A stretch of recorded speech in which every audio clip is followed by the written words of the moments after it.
want everybody on Sutphin and Rockaway driving by to hear us, right?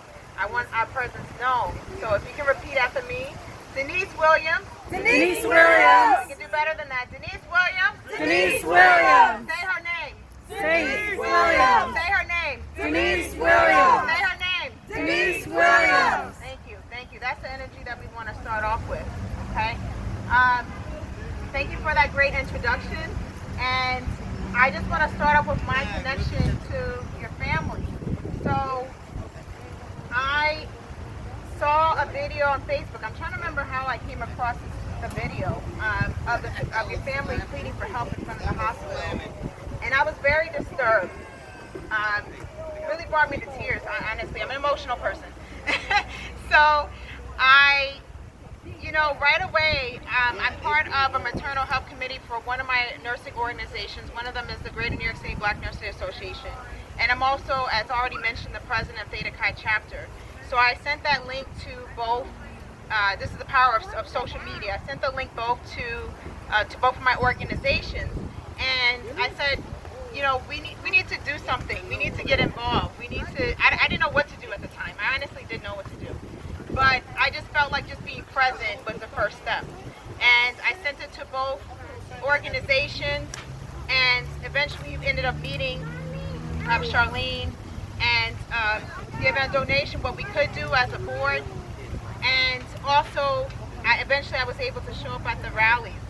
But what was really disturbing for me was just that the fact that this keeps happening, right? And as I mentioned in my bio, I studied, my doctorate study was at the University of Rochester. I actually studied maternal child health disparities. That was my doctorate work.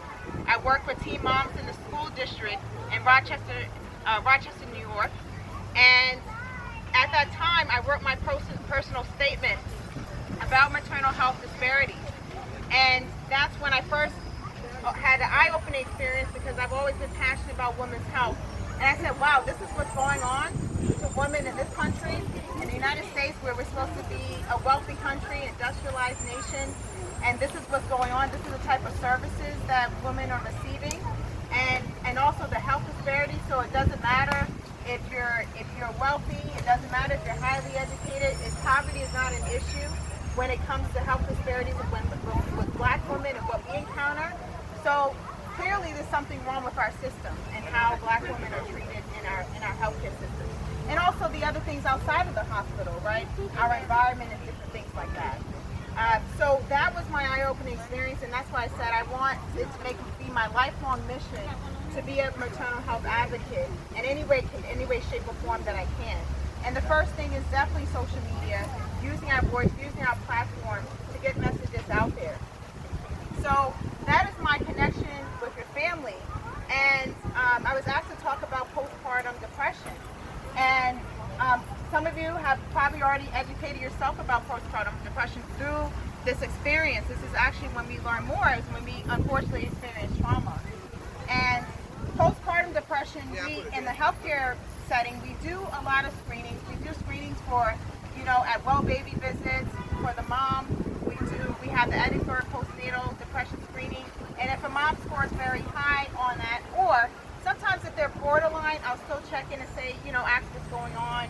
And if they disclose anything that's concerning, referring to social work and getting them the necessary services, okay?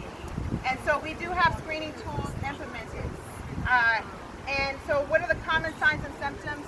Definitely changes in mood, irritability, sleeping issues, loss of interest and pleasure, doing things, sometimes negative thoughts towards the baby or towards yourself, not having any interest in getting up and doing activities, we call activities of daily living, and there's many other symptoms. Postpartum depression is actually very common.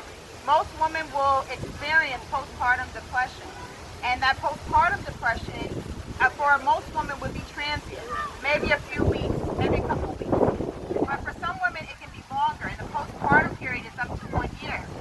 So what she was talking about was postpartum depression and postpartum psychosis. Psychosis is very rare, but it needs to be identified right away, right? So how do you identify it? through these screenings, but also educating the mom and the family about signs and symptoms, which is exactly what they did. They did the right thing in saying, hey, you're not yourself. Let's get some help. But then they got help and they didn't get help, right? So that's where things went wrong, okay? So those are the signs and symptoms, and what causes postpartum depression is a variety of factors. So there's hormonal issues going on when you deliver the child, right? Your hormones are fluctuating or decreasing certain hormone levels, trying to restore your body back to normal health, right? Those changes, sometimes people respond differently to those changes, right? And have emotional changes and as well. There's also biological factors, right? Biologically, how your body responds to these different changes. But there's also psychosocial issues that really trigger a lot of these emotions, right? So what are some psychosocial? So psychosocial could be your environment, support, changes in relationship status, financial issues, losing your job, not having a job, not feeling adequate or competent to be a parent, right? So those are some examples, not all the examples exhaustive list, but some examples of risk factors for postpartum depression. Okay? So what does that mean? So a lot of times when it comes to, let's talk about mental health in the Black community. A lot of times when we're spoken to about what are some things that cause our problems in the Black community, there's subliminal messages that it is our fault. Now there's genetic issues that occur, such as sickle cell, right, that is not preventable. But many of our health conditions are preventable, right? So there was a time when diabetes did not exist, okay? Now there's a correlation between, for example, gestational diabetes and postpartum depression, right? So there's a time when certain conditions did not exist in our community, but what we're made to believe is that because of the color of our skin, that we are Black, and so you are prone to getting diabetes, you're prone to getting high blood pressure. So we are conditioned to say, well, we're just going to get it anyways. Let me just run to the doctor, get on medication, and that's the end of the day, okay, and die at an early age. We're conditioned to think that way. But remember, if you really look at documentaries about, like, for such as unnatural causes, you will see that there was a time that certain conditions did not exist in our community. So what does that tie into? I mentioned psychosocial factors is one of the risk factors for postpartum depression. So if you think about it, there's a lot of things that are going on in the Black community, right? Let's start with how Black women are treated, okay? Black women are the least valued and the least respected and least heard group of people in the United States. We're not heard, we're not respected, so we have the complex of superpowers, right? This virtuous Black woman. When we look at images of times of slavery, the Black woman that breastfed the white babies, the Black woman that tended to cook all day and clean the linen, and also got whipped on occasion and still got up and still took care of everybody, right? But that translates into Black women don't feel pain, don't have emotional feelings. We can just get up and keep moving. And stress that we internalize turns into health conditions. A lot of our health conditions is related to stress, okay? And anxiety and emotional issues is connected to that. And also connected to how we eat, emotional eating. That all ties in to health outcomes. So the first thing is addressing how we are perceived in society. And we are perceived in society that we don't need help. And so that translates into negative feelings towards Black women or not responding to Black women, whether it's in the healthcare setting or outside the healthcare setting. So psychosocial comes into play in our environment, okay? We are inheriting issues with things like such as financial issues in our community. So for example, COVID highlighted a lot of these disparities that were already existing. We saw at the beginning of the pandemic the lack of resources that were sent to our communities. Well, guess what? That's the attitude towards our communities. And the lack of resources plays out in the lack of mental health support in our community as well. So when we need services, when we need financial support, oftentimes it's not in our communities. And so all of that ties in to health outcomes. So the financial aspect of supporting our community, as you saw in the beginning of the pandemic, they said many of us work essential services. That means that we don't have adequate maternity leave. That means that we can't just take off from work. That means a lot of things that stress us out. So we need changes in psychosocial factors that contribute to our health. And that's where it starts with change. Okay? And so as long as we keep experiencing these insults to our health, that's why we continue to have these problems and these preventable deaths. So the New York State, thankfully, I live in New York State, okay? New York State, years ago, convened a maternal mortality review board and morbidity and mortality council at the state level to do surveillance and examine every single death in 2018. And they produced a very lengthy report, but it's public knowledge. You can Google it. And I employ everybody to at least read the executive summary if you don't want to read 100 pages, okay? But it deemed that 78% of those deaths were preventable. 78%. Okay, so imagine 100 people passing away right now, and 78% should still be here. Okay? And that report also showed that 15% of those deaths were related to what? Mental health conditions. Okay? Mental health conditions.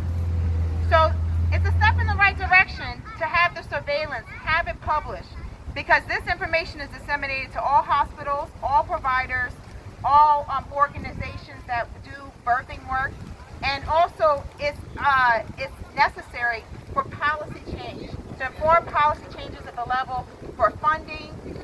We need funding, and Mayor Adams has spoken a lot about that funding, more of the sources to support doula work in the communities, as well as funding for other organizations to exist, right? So that is the first step that all states need, is to have that surveillance, because without the data, the numbers speak words. The numbers, and you're a researcher, you know that very well. Without the data, nothing gets moving forward without those numbers, and especially for funding, okay? So we talked about what are the issues. So I just want to emphasize the issues in the Black community, because I want Black women to understand that it is not your fault. Number one, you're experiencing something that's very common. So it's common to have postpartum baby blues, postpartum depression, but it's a matter of how is that is remedied. What support do you have in that aspect when you're not feeling like yourself, right? And us as healthcare providers, and I always remind people, that's why our name is healthcare. Our title is healthcare providers. We provide. You're supposed to provide.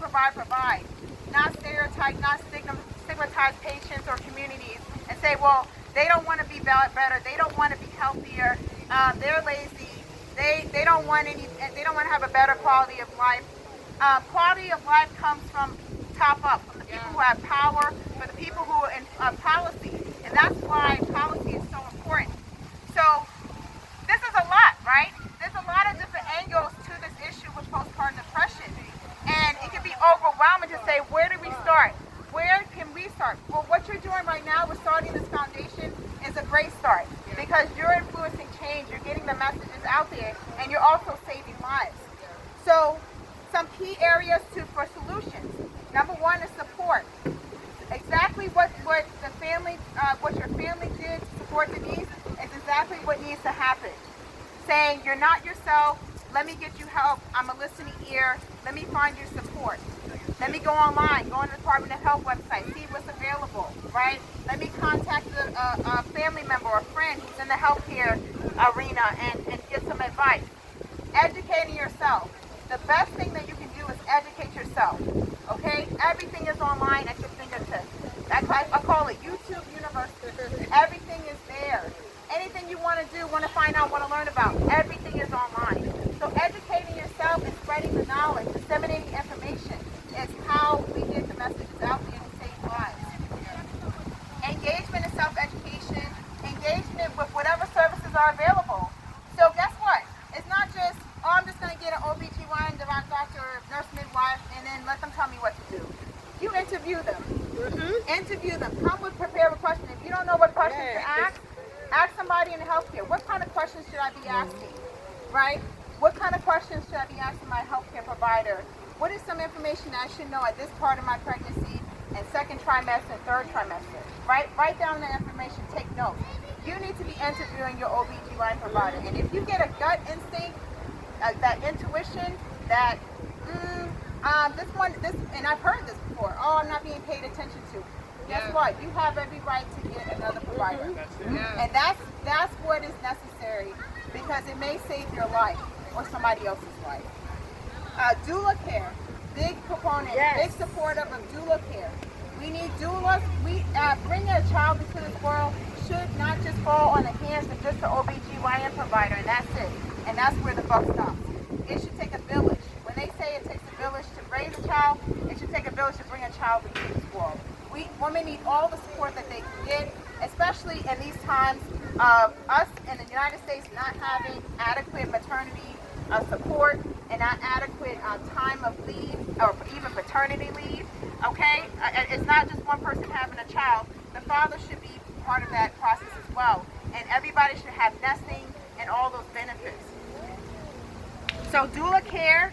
Doula care is educating yourself about doula care, what services, and guess what? They go into the postpartum period. Because having that person who knows how to navigate the healthcare system is so critical. Okay? I had, my mother had an emergency. I was just out of town. I had an emergency.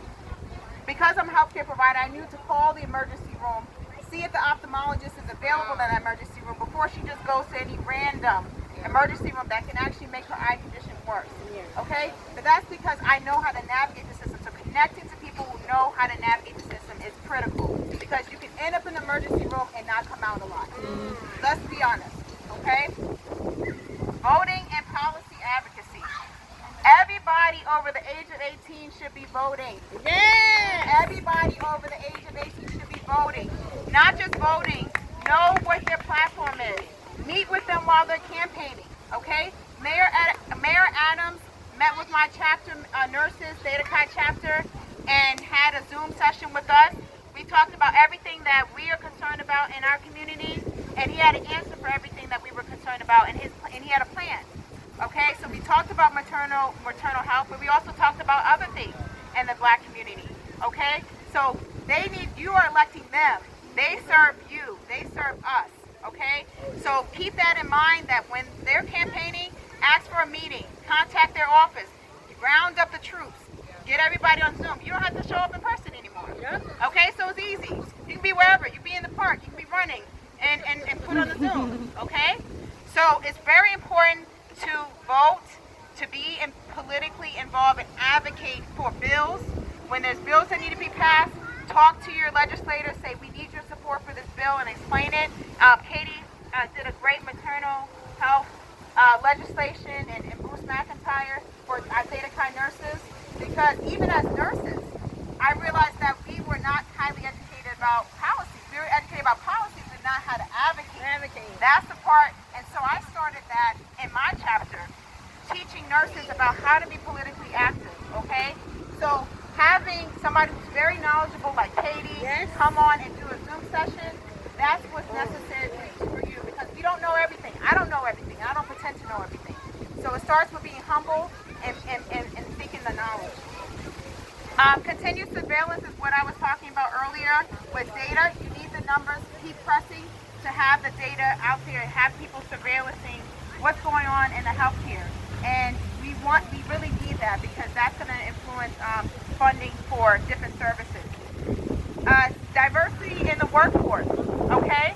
We need more people who look like us in the healthcare arena.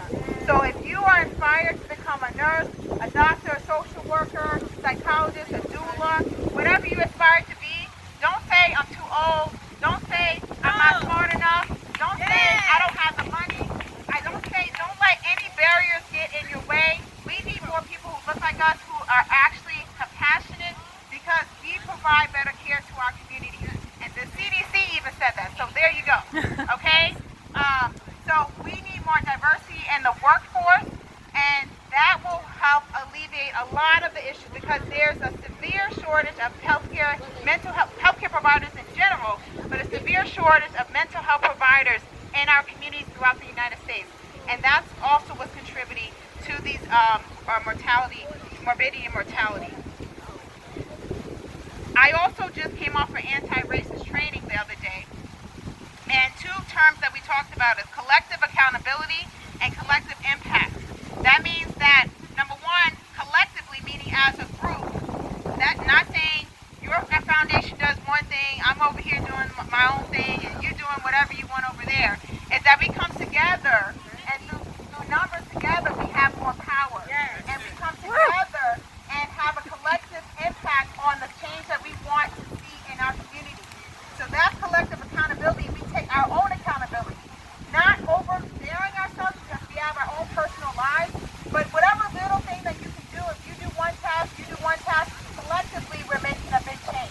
So being involved in our community and organizations, eliminating distractions that don't serve us any purpose, and focusing on our mission and goal, and understanding also that we may not always see everything in our lifetime.